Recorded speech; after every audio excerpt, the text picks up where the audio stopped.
All right.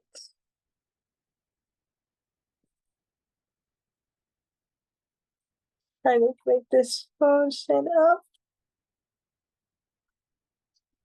Live stream. Okay. Narayanam namaskritya nam chaivam narottamam devim saraswatam vyasam tato jayamudirayat. Nasta prayashu bhadrishu nityam bhagavata sevaya bhagavati uttamashloke bhaktir bhavati naishtiki. For ascend the Shima Bhagavatam, which is our very means of conquest, one should offer respectful obeisances unto the personality of Godhead Narayan, unto Narayan Rishi, the supremest human being, unto Mother Saraswati, the goddess of learning, and unto Srila Vyasadeva, the author. By regular attendance at classes on the Bhagavatam, and by rendering service unto the pure devotees, all that is troublesome to the heart is almost completely destroyed, and loving service unto the personality of Godhead, who is praised with transcendental songs, is established as a irrevocable fact. All right, so welcome to our Shrimad Bhagavatam study.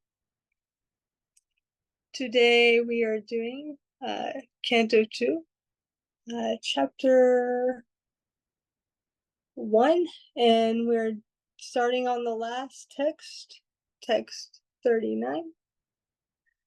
Let's see, I'm just pulling it up on my computer here.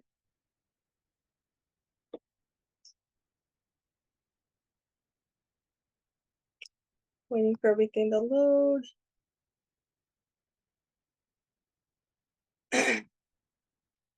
Alright, now before I begin, I'll just chant Mangalacharanam. Om Ganachanam Dasya Ganajana Shalakaya Chakshuram Militamina Tasma Shri Gurave Namaha Shri Chaitanya Mano Vishram Stapitam Yana Bhutale Swayam Rupa Kadamayam Didati Swa Parantikam Vandeham Shiguru Shiyata Parakamalam Shiguru Vaishnavam Shah Shri Rupam Sagachatam Sahagana Raganaptam Vitam Tam Sajivam Sadvaitam Savadutam Virjana Sahitam Krishna Chaitanya Devam Shri Radha Krishna Padan Sahagana Lavita Shri Vishakam Vitam Shah Hey Krishna Karuna Sindhu Dina Bandhu Jakapate Gopesha Kapika Kanta Radhikanta Namostute Tapta Kanchana Gorangi Radhe Vrindavaneshwari Vrishabhanustute Devi Pranamami Haripriye Pancha Kalpatri Vishta Kripa Sindhu Bevacha Patisanam Bhavevyo Vaishnavevyo Namo Maha Shri Krishna Chaitanya Prabhu Nityananda Shri Advaita Giradhar Vasari Gaura Bhakta Vrinda Hare Krishna, Krishna Krishna, Hare Hare, Hare Rama, Rama Rama, Hare Hare. All right. Hare Krishna, Govinda, Prabhu. Good to see you. So, my internet on my phone. I realized I was on mute. I was saying Hare Krishna too. Good to see you. Yeah.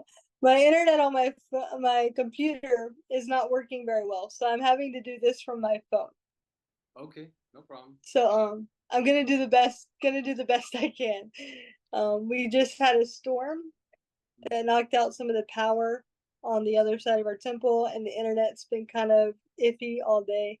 We're still waiting for them to get everything back up. So right now I'm using my data, so hopefully everything will be all right. Okay. Yeah, no problem. Okay. All right, so starting from Canto 2, Chapter 1, Text 39.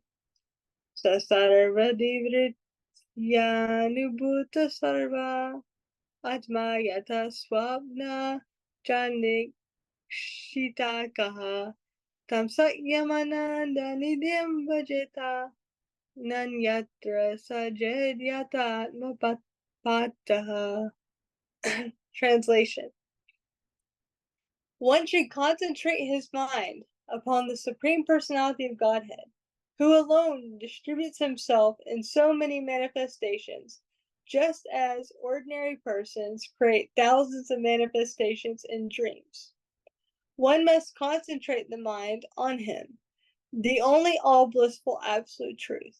Otherwise, one will be misled and will cause his own degradation. 1 second.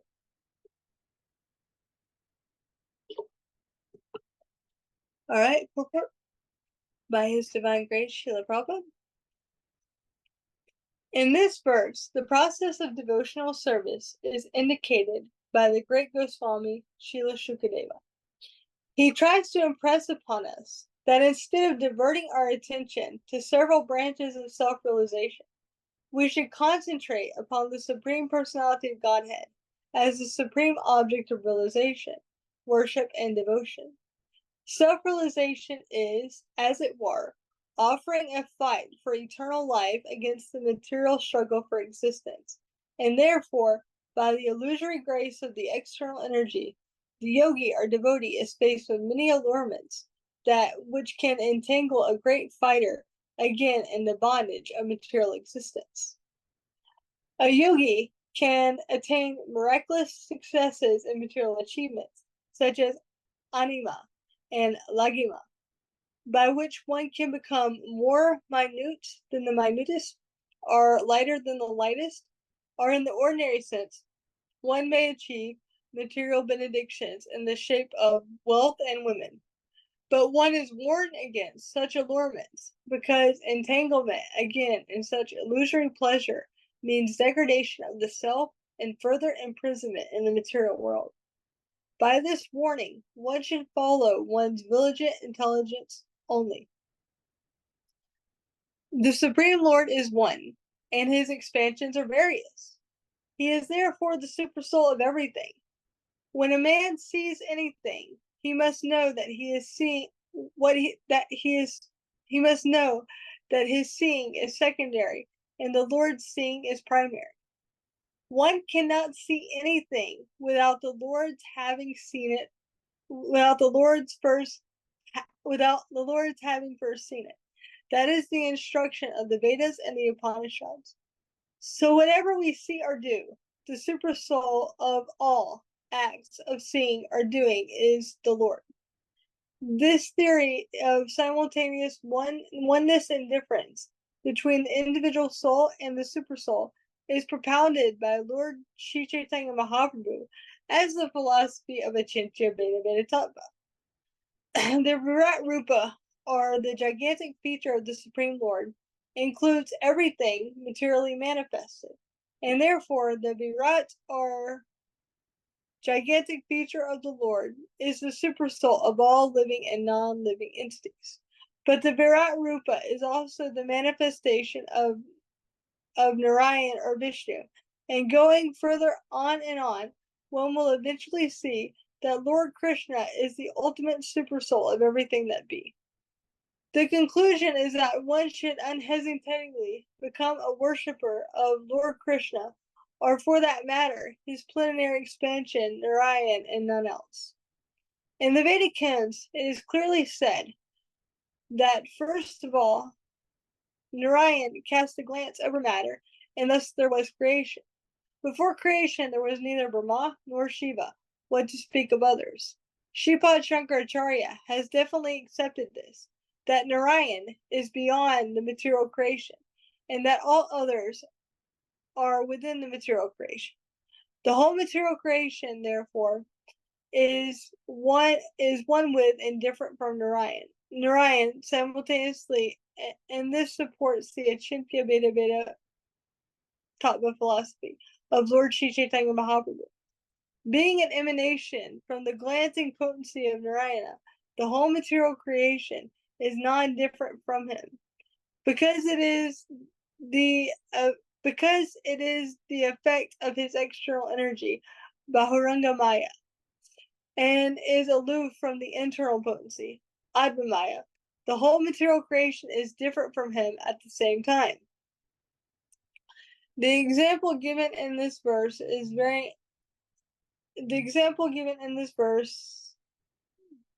very nicely is that of the dreaming man. The dreaming man creates many things in his dream, and thus he himself becomes the entangled seer of the dream, and is also affected by the consequences. The material creation is also exactly a dreamlike creation of the Lord.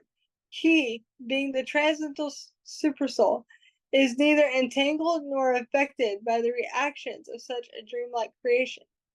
He is always in his transcendental position, but essentially he is everything and nothing is apart from him. As a as a as a part of him, one should therefore concentrate on him only, without deviation. Otherwise, one is sure to be overcome by the potencies of material creation, one after another.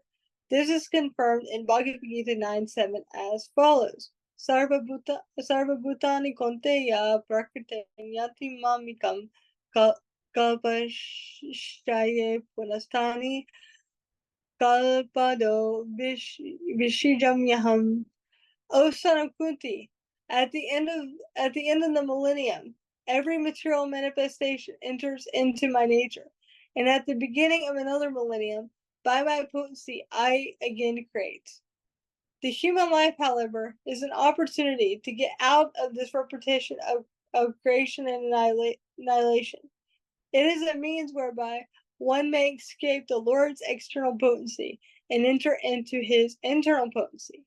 Thus ends the Bhaktivedanta purports of the second canto, fourth chapter, Srimad Bhagavatam, entitled First Step in God Realization. Okay.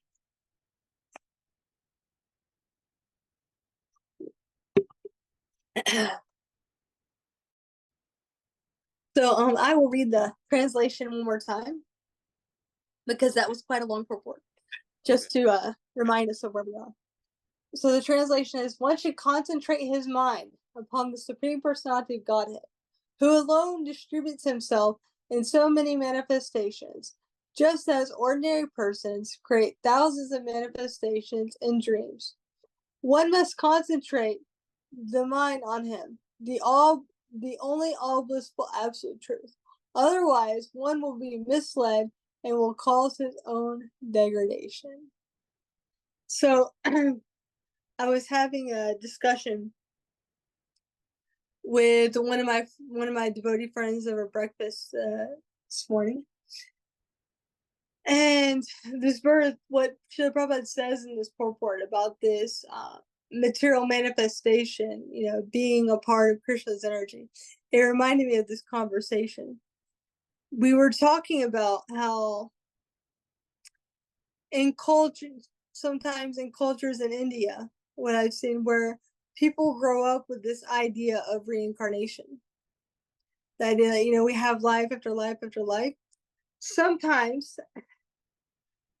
they can become, and I'm not speaking for everybody in all of India and other places where reincarnation is a belief growing up, but I've noticed this amongst certain populations. There's this idea that, okay, well, what's the point of being in a hurry if I have so many lives? I'm just gonna, somebody explained it to me like this when I was in India. So what if I have a spouse I don't really like this life? Okay, next life I'll get somebody else. There's this idea, in the Western world, we have this idea of YOLO, or you only live once, so live to the fullest. But in cultures where you have this idea of reincarnation amongst certain people, there can be this idea of, well, you live many times. So, why be in a rush? Why be in a hurry? Krishna will surrender to me, or I know I will surrender to Krishna when he wants me to. Why should I rush? Things like this. So, the Srimad Bhagavatam, it's very nice because what it's kind of saying here is that one should concentrate on the Supreme Personality of Godhead. Otherwise, one can be misled by one's own degradation. So, this material manifestation, it's the aspect of Krishna's energy, but it's an aspect of it's his external energy. So there's really no need for this material manifestation to exist. But the reason why it exists is because living entities have the desire to enjoy independently from Krishna. So you get into this material world, and it's kind of like being in a video game. In a video game, you have your own little avatar, and you're going through all the levels, and you're trying to defeat all the all the little bosses and things like that. I don't know if many of you played video games growing up, but you know, at the end of each level, you have some boss you got to try to defeat, and then like it might kill you or you might kill it, you know. And then if you kill it, then you go to the next level, and then but at the end of the day, you don't really actually accomplish anything. It's ultimately it's an illusion. It's kind of like in this material world, the video game is the illusion for the illusion. So in the same way, in this material world, um, there are many things that can distract the person, the yogi, trying to make spiritual advancement. And Prabhupada makes the point in this purport, which is very nice. That let me try to find the beginning of the sentence. Self-realization is, as it were, offering a fight for eternal life against the material struggle for existence. And therefore, by the illusory grace of the external energy, the yogi or the devotee is faced with many allurements, which can entangle a great fighter again in the bondage of material existence. So when one realizes, okay, I want to get out of this material energy. There's something beyond all this. One can take to the practice of yoga. But yoga in itself, without taking up the practice of bhakti yoga, can be a distraction for one. Because they can do these different hatha yogas and these different positions, but they can get distracted because they'll start to develop powers or cities. And Prabhupada mentioned in one conversation that we have all the powers of mystic yogis within us. Everybody does. But we haven't had the training to bring it out. So certain people, they'll go through this training and they'll develop these mystic cities. But the problem is with this developing this power is that one can then be distracted by the idea of thinking, I'm the Supreme Personality of Godhead. They can become lighter than the lightest, bigger than the biggest, smaller than the smallest. There's even one where you can influence others, how they're thinking. Prabhupada used the example in the Lilamrita that once the yogi came to his, no, it wasn't the yogi that came to his house. I'm trying to remember. I think it was the guru of saintly or like some sort of yogi that came to his house. And anyway, he was mentioning that he went in to see his guru, this person that came to Prabhupada's house, and he said, "What do you want?" And the guru said, and the disciple said, "Mangoes are no pomegranates from Afghanistan."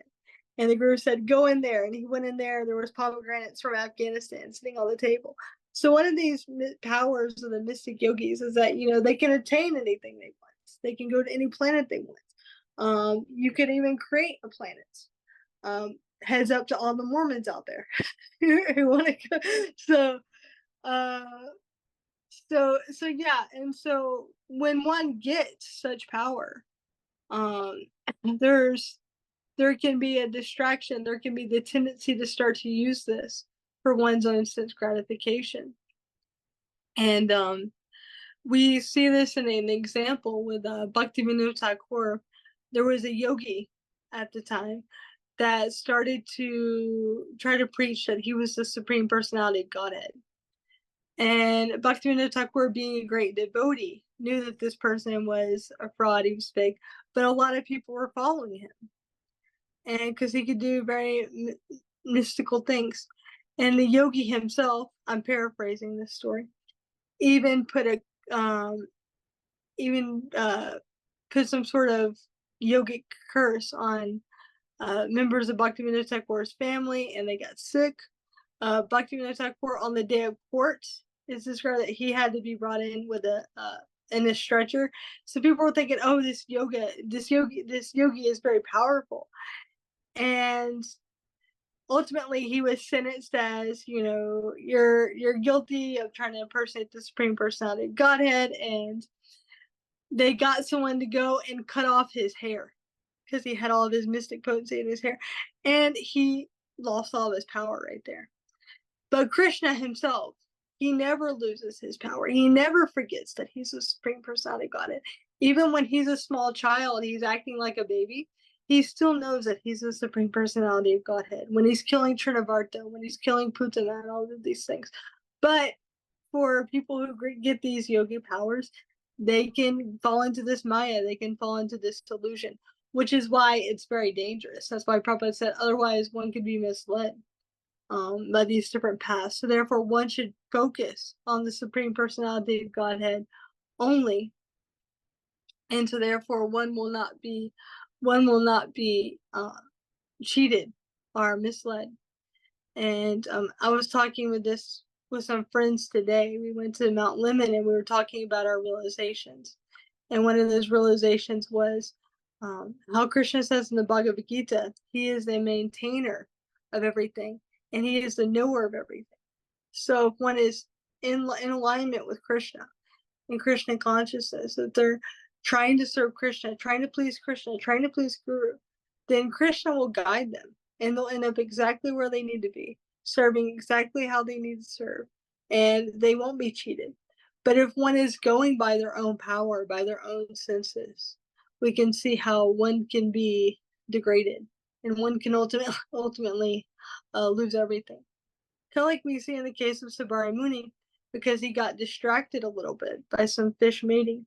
You know, he had great yogic powers, but he kind of used those a little bit for his own sense gratification. He made himself this handsome guy so he could marry all these princesses. And then, you know, he got distracted for a little while. Then he used his yogic power to manifest this kingdom for all the princesses.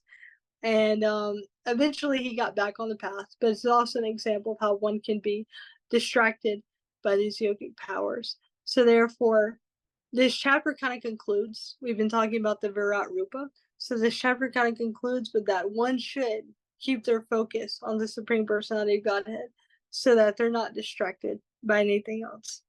And there's a lot that could be said. I could kind of go on, but I wanted to see if you had any realizations going over about anything mentioned in this report. Yeah, Jai, thank you so much. So many nice. Can you hear me all right? You're a little low, but I can hear you. Maybe if I turn it to.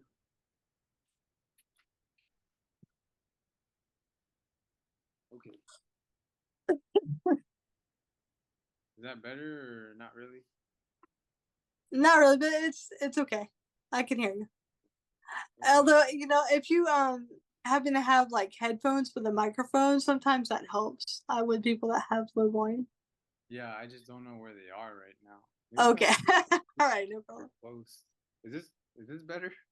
Yeah. When your face is up close. Yeah, that's better. All right, no problem then. Yeah, just so many super nice points were brought up in the purport, and then you also just elaborating like really nicely on so many of the points that we can speak on here. I think that we could probably end up staying on this verse in the purport the rest of the class because there's so much nectar here. Let's see. Well, I guess to start off, you had brought up the example of like in India where some people in India or different parts of the world that they have the understanding about reincarnation and how that can lead to like a complacency where they're just kind of complacent and it's gonna happen. I'm gonna get back to Godhead in due time. So no need to rush or just take it easy. Um, and then also, and when you had mentioned that, I also thought about like YOLO, about you only live once. Like that was the thought that came to my head too.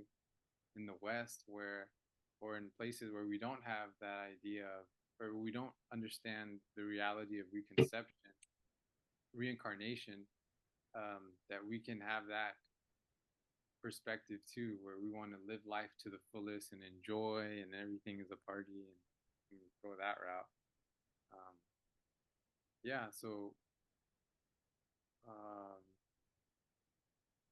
that yeah, and then you tied it back into the verse and how I guess this is Shukadeva Goswami talking about how we have to concentrate the mind on Krishna, the only all blissful absolute truth.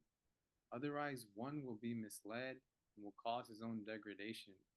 And I mean, immediately for me, it just that that statement is just is very heavy.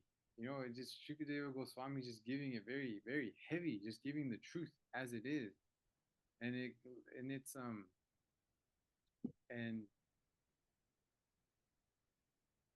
I know I've heard this in many different examples. One example I've heard is like with the material world and in our material life, it's like or trying to practice a spiritual life, it's like being on a bicycle going uphill.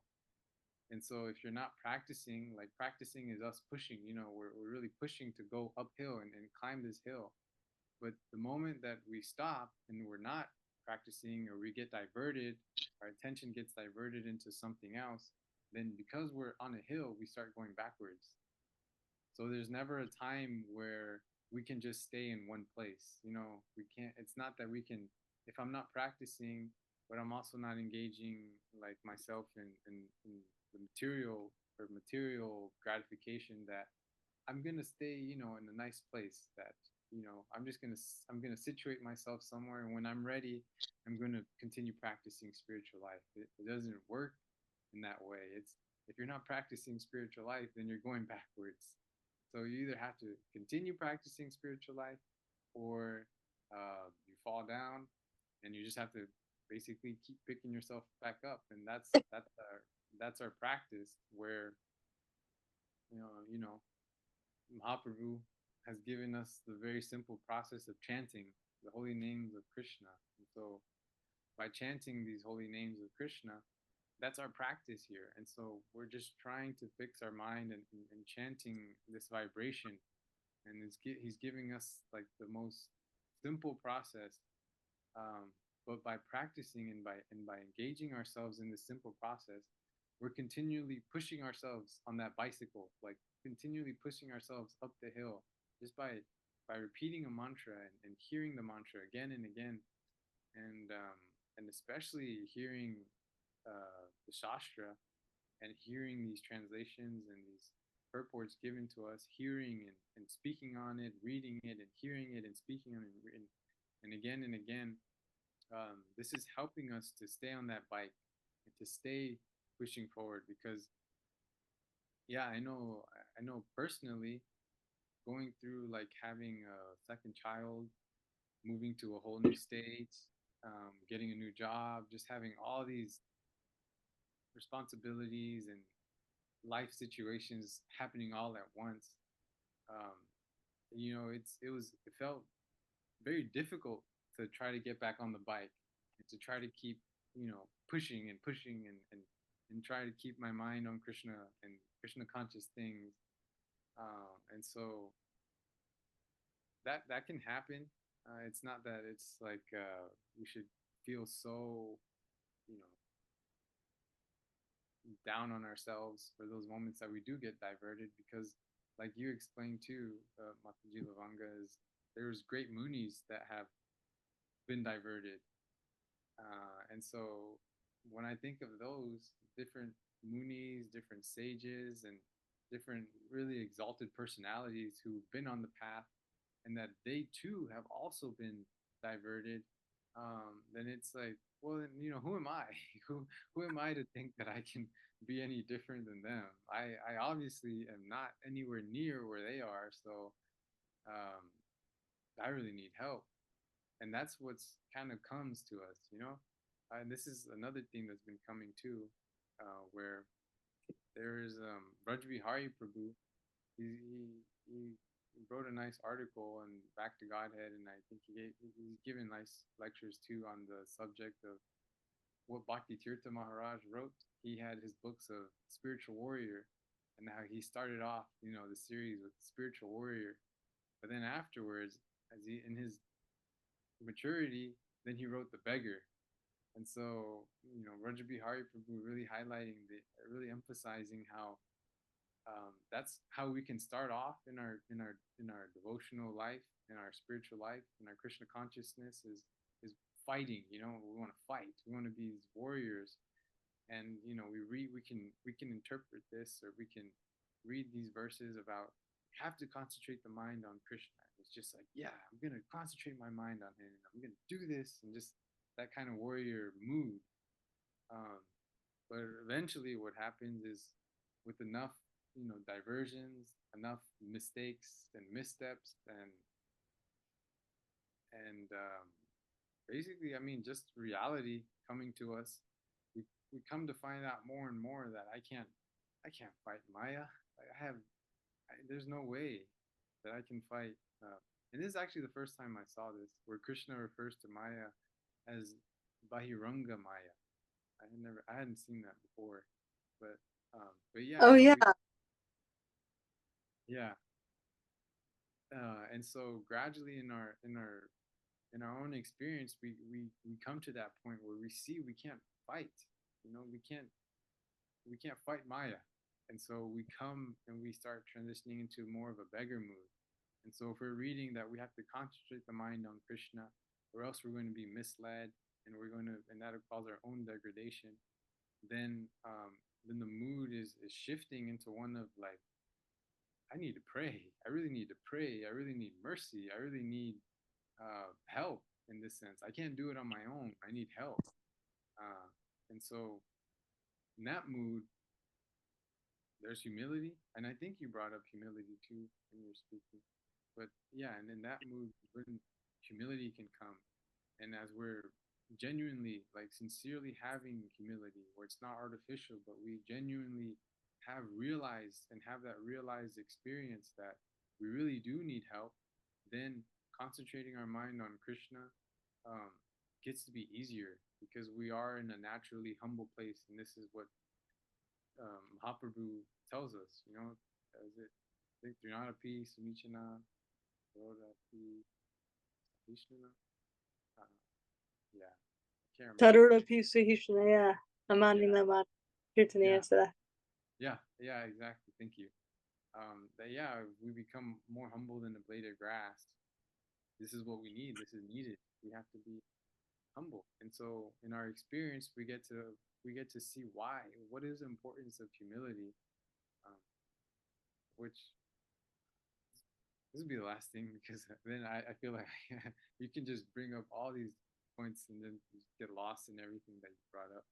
Um, but yeah, but that being another feature of what we're practicing with Krishna consciousness, that this is realized knowledge. I know this is the Bhagavad Gita, but I don't remember the verse where it's like this knowledge is it self-luminous, or no, is it that one?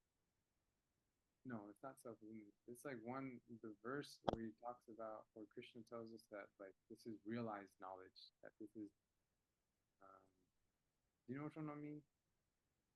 Which verse for which is in Bhagavad Gita? Yeah, Bhagavad Gita, where Krishna is talking about how this is like realized knowledge, that this knowledge comes to us. Oh, is that the first verse of the ninth chapter? This knowledge is the king of all knowledge. Oh, I think it is. Yeah, Raja Vijay Raja, yeah, that one. yeah, yeah. I think so. Okay, yeah. Yeah. Okay. Well, yeah. That, um, and so this being another feature, like Krishna is telling us in Bhagavad Gita, that this knowledge of bhakti is the king of knowledge. It supersedes the other yogas like hatha yoga, karma yoga, jnana yoga. It supersedes them. And one aspect of it is that it's realized knowledge, that through our own experience we get to actually experience the answers. That it's not conceptual or abstract, but we in our daily life are experiencing what bhakti is, and and it not being like theoretical or something that we can just like read about, but we are actually experiencing it in our life. um, um, Yeah. that's where I want to conclude. Yeah. I was also thinking a point that you brought up, it made me think of something about how, we have to keep going forward. We can't just stand still or we go backwards. And sometimes it can be hard to get like going and get, like you were mentioning how, moving to a new state and having a child and getting a new job, like it can be hard to get going again in our spiritual life, or it can be hard to keep that enthusiasm. Mm. Yeah, especially in the material world. But it reminded me, like, because I get that way too sometimes when I get really sick or something. It's really hard for me to concentrate on Bhagavatam or Chaitanya Charitamrita or anything like that when I'm not feeling well, because the philosophy just doesn't go in the same way. And but this verse here, it's saying that, we have to keep concentrating on the Supreme Personality of Godhead. And the example that I thought of when you were bringing this up was the example of Bart Maharaj, how he was this great devotee and he was on the level of Bhava, which is very rare to fall down from that level. He was experiencing ecstatic symptoms within his body. And it's described that he was so advanced that he was able to renounce his opulent kingdom and family and things like this. And he had a desire to go to the forest and just practice his Krishna consciousness and leave his body and go back to Godhead.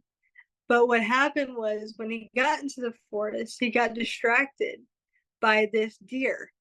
And you know, at first his intentions were good. He had good intentions. The devotee is compassionate. He saw that this I believe it was this deer was being chased by, I don't know, I think some tigers or something, and then she got scared and gave birth to this baby deer. And I believe she ended up dying. I can't remember the exact story, whether she fell into the creek or something, river. I had to look it back up. But anyway, the point is that Jenna Bart saved this small baby deer, from the uh, from death. And of course, the devotee is compassionate, so he was like this. But as time went on, little by little, he became more and more attached to the deer. So it got to the point like he was being all affectionate with the deer. Then he was, making sure the deer was fed. Then he was carrying the deer everywhere. Then, when he was trying to do his sadhana, he was letting the deer kind of distract him a little bit. And then it got to the point where he just completely really gave up his sadhana and gave up his concentration, and his focus was on the deer. So this is how the external energy can work with us. It doesn't happen all at once that we forget Krishna, but it happens like little by little by little by little until we're like, oh wait, what's happening? And with Jada Bart, with Bart Maharaj, he's not yet Jada Bart, and this is part of the story. He got so attached to this deer to the point where the deer didn't come back, and he's going out and he's looking for the deer, and he ends up falling into a ditch and leaving his body. But he takes birth as a deer, and then he remembers. He remembers what he did previously. He remembers, how he kind of messed up. So Maya gets us like that. She takes us little by little by little by little until we wake up and we're in a deer body. Hopefully, you get the point. We wake up and we're like, oh my god, where did my sadhana go? Where did my enthusiasm go? Where did my concentration go? And so this story, it's a really good example of why we have to keep that concentration on the Supreme Personality of Godhead. And to keep that concentration on the Supreme Personality of Godhead, we have to have association of devotees. Because that was one of Janet Bart or Bart Maharaj, sorry, Bart Maharaj, that was one of his things, is that he went to the forest alone.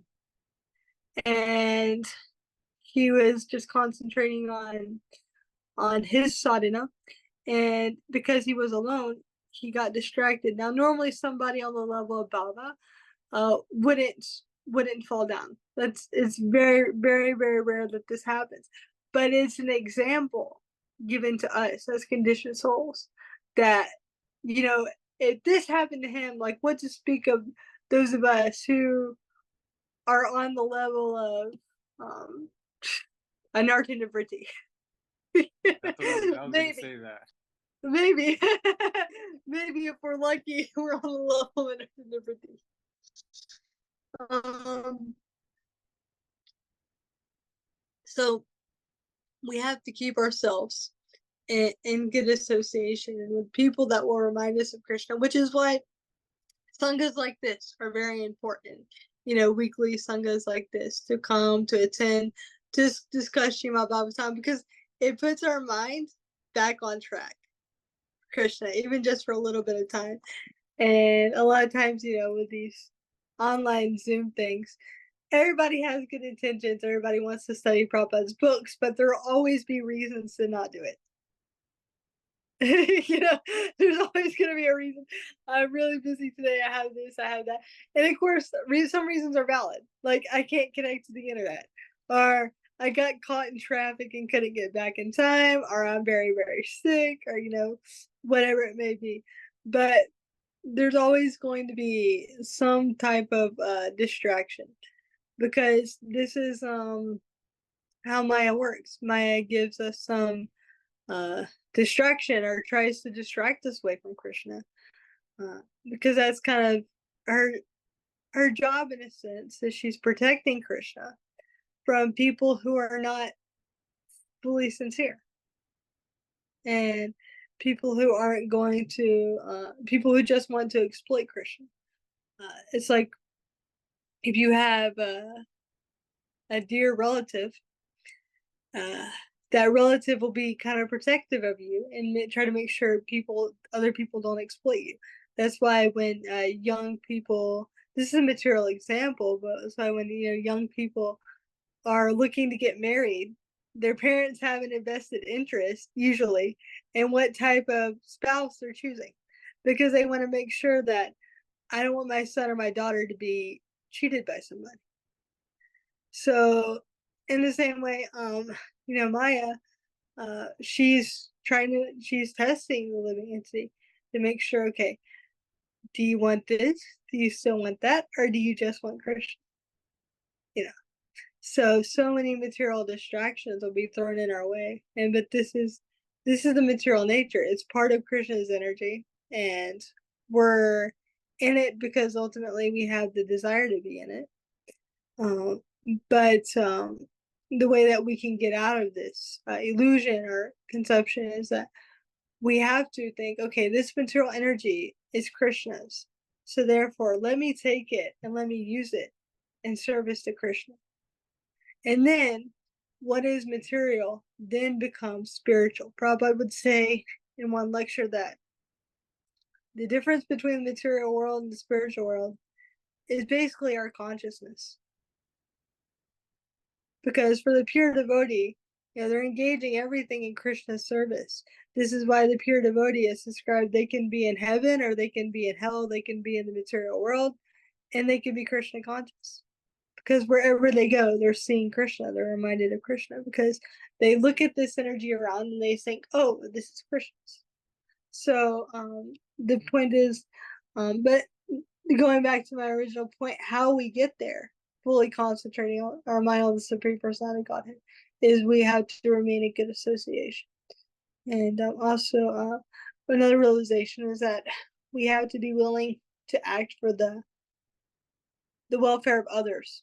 Like Ranti Dev in the ninth canto, there's described that he was doing this great fast for 48 days. And then he sat down to break his fast. And some Brahmana knocked at the door, and he gave half his prasadam to the Brahmana. And then some Sudra knocked at the door, and he gave his other half to the Sudra. And then an outcast, lower knocked at the door, and he gave his water to them. And he didn't have anything else to eat, But and then later it was shown that this Brahmana Sudra outcast, they weren't ordinary personalities. They were great personalities, but they were just showing, the tolerance of the pure devotee, and their willingness to want to help others, to serve others, to think of the welfare of others. So those two things have to be there: stay in good association, but also act for the welfare of others. How can we help other people become Krishna conscious? How can we take other people back to Godhead, etc., etc. So that's kind of something I thought of when you were speaking. Jai. Uh, Yeah, we really aren't going anywhere. We're staying on the last version of the entire class, which is, yeah, this is perfect.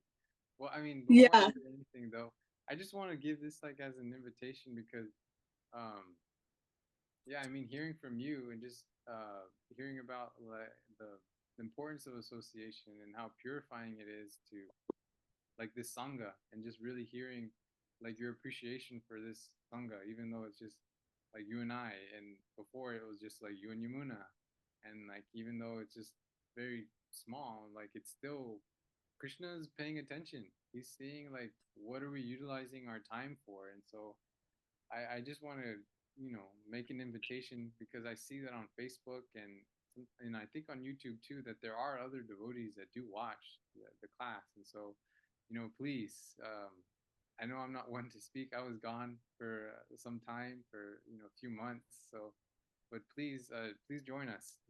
This isn't this is open to everyone. You don't need to know the Bhagavatam back and forwards. You don't need to think that you need to be super learned to be in the sangha. Anyone is invited to sangha.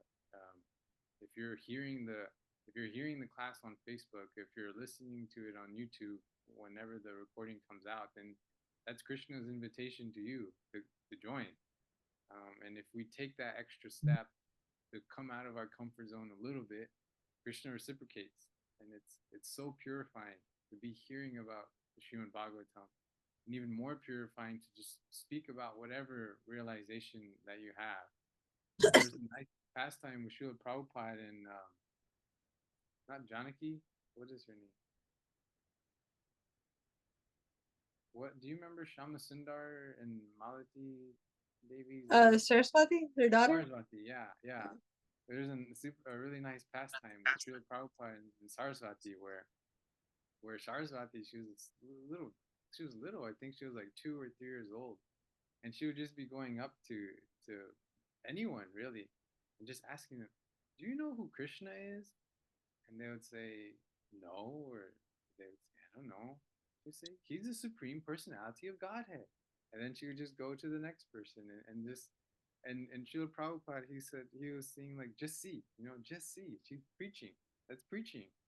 So whatever level of realization that we have, we can share that, and Krishna reciprocates. And so this is just, I just wanted to make it a point to really invite whoever is listening and whoever is going to listen to please join us. Um, yeah. That, Somebody once told me that if you don't share your realizations, you will lose them. yeah, I think I heard that too. That's really beautiful. Yeah. They're not for us to keep. I remember Srila Prabhupada commented on his godbrother too. I think it was Bhakti, Bhakti Rakshak Maharaj or B.R. Sridhar. Should I? Yeah, I think Yeah, it yeah. was. I think I know who you're talking about, but I can't remember his whole name. I'm pretty sure. Yeah, I think it's Bhakti Rakshak Sridhar. I don't know. But I remember. I think it's in the Lilamrita. I think where Srila Prabhupada had gone to see him, and they had been and the devote. Then like at first the devotees were with them, but then eventually it was just Srila Prabhupada and his godbrother together. And when Srila Prabhupada came out, he commented on, he's very realized. He's very realized, but he doesn't share everything that he knows. So, um, Yeah, actually, and also too, when one shares their realizations, you get more realizations. yeah, yeah, yeah, yeah. That's a I good. mean, of course, there is that you can't, time, place, and circumstance. With just anyone, you can't share like the intimate pastimes of Radha and Krishna and the realizations that to that level. You can't just share that with anyone, but we can translate whatever level of realizations that we have to anyone. You can bring it to that level, and we see it. We hear classes from amazing personalities who are so deeply realized, and they're able to give the message in a very simple way that anyone can understand. um, Yeah. this I is mean, Yeah. imagine if Prabhupada had kept his purports to himself. Yeah, exactly. Yeah, Or you're just Where reading the translations with like one or two sentences added to it. we would, yeah, think about, we wouldn't even have Shima Bhagavatam, Mm, or we wouldn't have Bhagavad Gita as it is. Of mm-hmm, course, there were other editions of Bhagavad Gita within the US, but the reason why Prabhupada translated the one that he did was because there wasn't a Bhagavad Gita as it is, mm-hmm. written by a pure devotee of Krishna. So Prabhupada, he was getting these realizations directly from Krishna. He would say, "I'm not writing these books. Krishna is writing these books." But imagine, he could have just stayed in Vrindavan. I mean, nobody would have criticized him. I mean, he was doing from all external from all external appearances, he was doing what a normal, pious or devoted person does in India. They have family life, then they take sannyas, and they go to Vrindavan, and they just focus on Krishna, and they go back to Godhead. But Prabhupada, he didn't stay in Vrindavan. He came out of Vrindavan, and he went through so many difficulties to give us these purports, and he wanted us to have discussions on them and discuss them from all angles of vision. And when we do that, when a community of devotees does that, it's like you get more realizations, and you form very nice relationships as well with devotees, because this is really what it means. Machita magata prana bodhiganta parasparam katayanta shamam nitya tushanti charamaticha. So Krishna is saying here that the devotees are always enlivened and in great bliss by discussing about me. I'm paraphrasing it here. Tushanti charamaticha. So we talk about association of devotees and how that is important, but also how we associate with the devotees is important. And you don't get this tushanticha or ramanticha unless you're discussing pastimes of Krishna, or the Shrimad Bhagavatam, or topics related to Krishna. This is how these sweet relationships amongst devotees develop. And so there are many Zoom classes and things that people can take advantage of it. So we have to take advantage of it. Otherwise, our material life, it'll become stagnant, Yeah, yeah, and our spiritual life will just become something that we check off on a box. Okay, I chanted my rounds today. Okay, I read a Bhagavad Gita verse today. But that's not our goal. Our goal is to actually realize this philosophy. This is what they're doing in the spiritual world. They're discussing, you know, of course, maybe they're discussing on a higher level because they're seeing Radha and Krishna, yeah, right there. But we're discussing our realizations on the level that we're at. So it's practicing in some sense of what's going to happen, in the spiritual world. That's what they do. They sit, they talk about Krishna, they serve Krishna. Even when they don't want to talk about Krishna, they're still talking about Krishna. yeah, yeah. So Krishna consciousness is training for for what our goal is. So this is Mhm. part of the training. Yeah, one theme that keeps coming up that maybe we can just build upon a little bit before we go is just that kind of I think it was like one of the very first points that that you brought up when we were talking about reincarnation and people with that knowledge of reincarnation can become complacent and then you brought up another point that was kind of hinting at it again. Oh, with Bart Maharaj, where he was at the level of Baba, and still, he came down. And so, what was coming to me, or what that reminded me of, is just that kind of that Maya can still be here in devotional service. That when we're like you were talking about, we're practicing. This is sadhana bhakti. That we don't have that love for Krishna yet. So Maya is still here. That illusion can still make its way, even though we got on our kurta, we got our dhoti, we got our japa beads. We're not invincible. We're not um, we're not protected from Maya, even though externally we have it all. And what I'm wanting to emphasize is just that it takes like an internal awareness of, of what it is that we're doing, and how we're utilizing our time, and how much we are, being honest in our own practice with Krishna consciousness. And it's not in a way to, again, not in a, like a negative way to put ourselves down. It's just very practical that, like we're reading here, we can be chanting, we can be reading, we can be attending classes and everything, um, but if we're not pushing a little bit, if there's not some little bit of push there, then still we can be misled, and still we can be degrade, slowly, like we were talking about how Maya slowly is degrading us, very slowly, very subtly. She comes and she gets us. And so, um, and you brought up Srila Prabhupada as the as our prime example of what it means to really practice Krishna consciousness in the sense of um, wanting to share it, wanting to give it to others.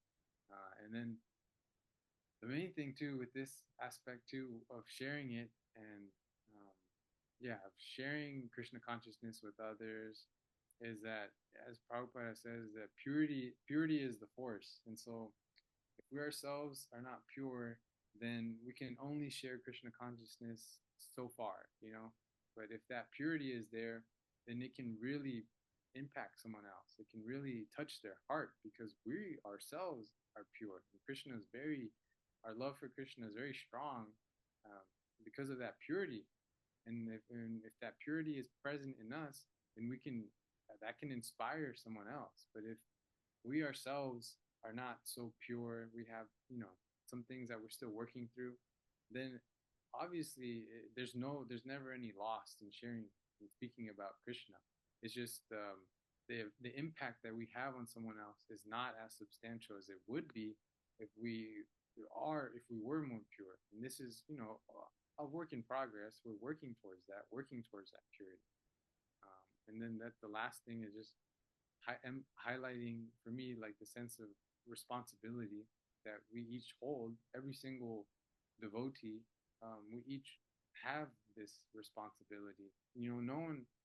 It's not like anyone is going to sit there and tell you, especially if you're alone. It's not like someone's going to come and tell you, especially if you're alone and you're doing something that's like maybe not really the best thing for your Krishna consciousness. It's not like a devotee is just gonna rappel, coming down in a helicopter and stop you and say, "Hey, what are you doing? Come on, you gotta wake up." It's up to us. And so, Navina Nirada Prabhu, he talks about how this habit, like when we're building this kind of habit of practicing Krishna consciousness, especially when we're alone, that this builds character. And when we have that strong character, this is building our purity. Um, yeah. And so I'm speaking for myself here too. I'm not someone who's pure. I'm just speaking for my own purification and just what's coming out of my own realization of seeing, like, what what's being asked of me. And so, just, yeah, I wanted to comment on those. That's yeah, it's beautiful. Prabhu, thank you so much. I mean, I think you're right. We spent the whole class on this Yeah. verse. Yeah. It's it's 6:30 for me, 8:30 for you, and Yeah. I know you got to get back to the kids, so I won't keep you too long. Yeah. Your wife is having to watch both of them, so that's can be Yeah. a lot. But anyway, I guess we can go ahead and end here. And if Yamuna is listening to this, I hope feel better soon. And see you again. We're missing you. Yeah. You and then I miss Yeah. Sangha. Yeah. So so yeah, that concludes what was it? Chapter 1. Yeah. So next week we'll start on chapter 2. Right. Sure. All right. Thank you, Prabhu. Okay. Thank you very much. Hare Krishna. Launch call to Vishakar Pesande Vishal Pakistan Public Jai Mananath Maharaj ki Jai. Bye. Shima Bhagavatam ki jai. Jai. Srila Prabhupada ki jai. Jai. Haribo. Jai Gaur Premanande. Haribo. Hare Krishna.